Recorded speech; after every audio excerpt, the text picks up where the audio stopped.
हज 2025 के लिए आज़मीन हज को हज हाउस नामपल्ली में पीर से ऑनलाइन दरख्वास्तें दाखिल करने की सहूलत दस्तियाब रहेगी। चुनांचे सदर-ए-शीन तेलंगाना स्टेट हज कमेटी सैयद गुलाम अफजल बयाबानी खुसरो पाशा पीर को हज हाउस नामपल्ली में ऑनलाइन दरख्वास्तों के अदखाल का इफ्तिताह करेंगे, जबकि आज़मीन हज के लिए 2025 के आज़मीन हज के ऑनलाइन दरख्वास्तें 13 अगस्त से आगाज हो चुका है।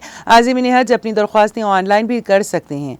हज सुविधा फोन एप्लीकेशन के जरिए ऑनलाइन दरख्वास्तों के अदखाल का अमल शुरू हो चुका है। दरख्वास्त गुजारों के लिए जरूरी है कि वो अपने साथ आधार कार्ड की ज़ेरॉक्स, पासपोर्ट की ज़ेरॉक्स, बैंक पासबुक ज़ेरॉक्स, एक अदद पासपोर्ट साइज की तस्वीर रखें।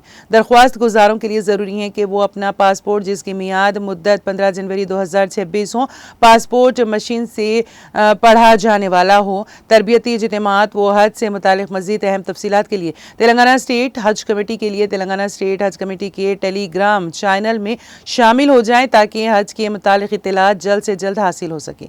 हज से मुतालिक तफसीलात के लिए फ़ोन नंबर 04023298793 पर ये औकात कार दफ्तर सुबह 10:30 ता 5 बजे शाम रब्ता कर सकते हैं।